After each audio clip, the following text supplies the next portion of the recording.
Hello there, little taters, and welcome back to another face-off commentary with my boy Finna. And this is quite a nice wee gameplay we've got. I've got the MP. Hold on, what's this? The P90. P90. Sorry, I took a God, brain you've fart there. not been on this game for a while. Yeah. So we're playing a face-off. I think I'm going for the Moab. Well, I wasn't going for it, but it happened that it was getting close to it, but I don't get it. But you'll see in the end what happens. But yeah, Finna, we're talking about face-off. Yep, we are. So this video we're going to give you a few tips. We promised to do a video like this. We'll be giving you tips and the kind of approach we take to face-off, which, you know, not to boast, but we don't often lose. Yeah. I think you can count on one hand how many times we've lost. You probably could, and that's all due to like joining games that are already like halfway through. Yeah. Yeah, exactly. So, you know, it's like they kind of work, these tactics, yeah. to say the least. So, first of all, we should probably go over weapon loadouts. Yeah. There's a choice of weapons you can use depending on the map. On probably more close quarters ones like Getaway or U-Turn, which is this map here, submachine guns tend to dominate. Yeah, I definitely agree. Especially a high fire rate one like the P90 or the MP7, just rip them apart. Yeah, and then on longer maps like I don't know, ground or even interchange. Yeah, intersection. Intersection. Yeah. Intersection. Something more long range like an ACR can work quite well. Yeah, I think that the buff to the M16 is brought it to a nice gun to use as well, a longer range map. Yeah, so you've got a few choices, yeah. But I think the ACR tends to be the most used weapon in face-off, if not in the entire game. Yeah, that's all you see me diving now is ACRs. Yeah, so you can't really go wrong with it. So yeah, but this is a funny map because when we first started this, we were like, oh, I don't know, this map looks very small and very easily like spawn trappy, but it's I don't know, I quite like it. I'm not a huge fan of this map, if I'm honest. I don't like the random bushes around the sides. And one thing that we'll quickly point out, the horrible spawn. Oh, it's shocking. People tend to spawn underneath where Saf is right now, in the little underneath the bridge, the kind of like underpass. Yeah. It's a really easy place to pick off kills. Just a lot of the times you just pre-fire there after you've killed an enemy. You'll probably get the kill. There you go, you run into someone there. Yeah, it's even if you look down that alleyway, you can look at them as they're spawning. It's scary. Like right now, see, just right there where Finner is, that's where they would spawn. That's why I looked down there. Right at that point, you just stand there and they spawn right in front of you. Yeah, there's a few horrible spawns on a few of the maps that you can really take advantage of. But anyways, on to perks to use. Yeah. The one big perk that you should always be running is Assassin. Yep. It's probably the same for, you know, the main game as well. Like when you're just doing 6v6 or whatever, Assassin is still a very dominant perk just because of the amount of UAVs that are in the air in this game, thanks to support streaks. So that's really the number one perk to use. Apart from that, your first perk doesn't really matter. You can have extreme conditioning or sleight of hand. It's personal preference, I think. Yeah, and if you're going for maybe a high kill, maybe even scavenger would be a good one. That could even work, because sleight of hand isn't really a necessity on these maps, because you're not going to be in too many gunfights. There's that spot there. Did you see that? It's just there, yeah. Scary. And third perk, you're either going to want Dead Silence or Sit Rep. Yeah, that's the only two. The only two.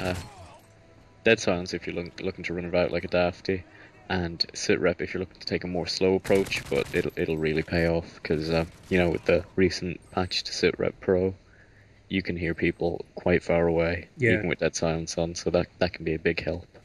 People right now might be shouting you're advocating using Assassin, but we're using Assassin, but we're not like hiding in bushes and corners. We're using Assassin because people tend to use motion sensors on this kind of map.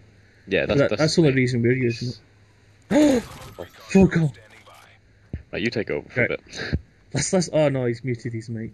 Damn it! Wonder if it's he's Ma phoning companies. Right, he's back. Well, sorry about that. I apologise. What did you shout? We're doing a live com! I just don't know. Oh. So, anyways, the next thing that we should probably point out are perks. Not perks, we just said perks. Yeah. Kill streaks. Kill streaks. These are And we found that the main kill streaks to use are UAV, ballistic vests, and recon drone. Yep. They'll definitely help you win the match. UAV obviously gives you a great advantage if the enemy hasn't got assassin. I mean, if they do, then it's pretty much useless. But you'll tend to get at least one of the players on the enemy team not using it. So that's half the team not using it. I suppose you could look at it that way. So that's a good choice. It distracts them as well. I mean, when it goes up there, the first thing that they're going to do is start shooting it. So it kind of gives their position away as well, which is really handy. Ballistic vests are then obviously going to help in your 1v1s, which is a big help to have. And finally, recon drone. This is probably the most crucial one of all of them. We have had games turned around thanks to recon drones. Scary.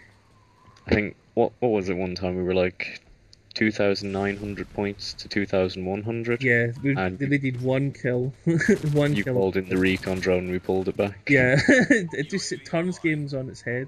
It really does. It's that good. It's a crucial kill streak to have. It will really help you. Maybe a bit cheap, but it works. The only thing I would say is it is better if the person. Oh, hold on, there's my last death. That was, I think I was on 20 kills there. Unfortunately, got took out. But you can't win them all. But yeah, I would say the recon's good if the person you're playing with because I mean you really need a player that's going to take advantage of that recon, Yeah, it's definitely good to. I mean, it's 2v2, so you should obviously be playing with a friend or a teammate even, because communication is key, and if you've got callouts going, it really wins matches for you. Yeah, it turns it on its head. Yeah. So apart from that, that's pretty much the setup to use that we follow. Usually, I'll use Semtex flashbangs. Yeah. Although I did see somebody using recon one time, and they were using flashbangs. Yeah, that person was really annoying. Yeah, annoying, but it was working for them, and it was frustrating us. We did win the game, but we had a bit of trouble coming back, I think, because we were on the map all the time, I think. Yeah, they were in the lead for I think the majority of the game before we pulled it back. So that's maybe a one to look for as well. Yeah. So the last thing we can really point out in terms of face-off is probably PowerPoints in the maps, places that you can almost be certain that people are going to be, or places that you should probably try and control. Yeah. So I guess we'll start with Lookout. Lookout has to be the hill. Oh yeah, the hill on Lookout's key. The hill is where many people will tend to go off spawn. It gives you a grey head glitch to look all the way across the map, gives you quite a few lines of sight. It's not too hard to take somebody off hill if they're on it, if you stun them and semtex them. Yeah. But if you can stay alive while up there, you can be a real pain in the ass to the enemy team. Yeah, especially one on the hill, one just running about with like a SMG shotgun. It's so powerful. It is, yeah. Getaway, you're going to want to control. I'd probably say barbecue area. Yeah, barbecue. Definitely house. The little balcony looking over cool. They basically let you, counter the enemy no matter where they're going to come from. You got good spots to set yourself up at long range and pick them off as they run at you. Yeah, most definitely. What about this map? This map, well, this is the one map I wouldn't really say has a PowerPoint. If anything, the PowerPoint would be where you are right now, just on the outskirts of the underpass, just watching that spawn, keeping an eye on it.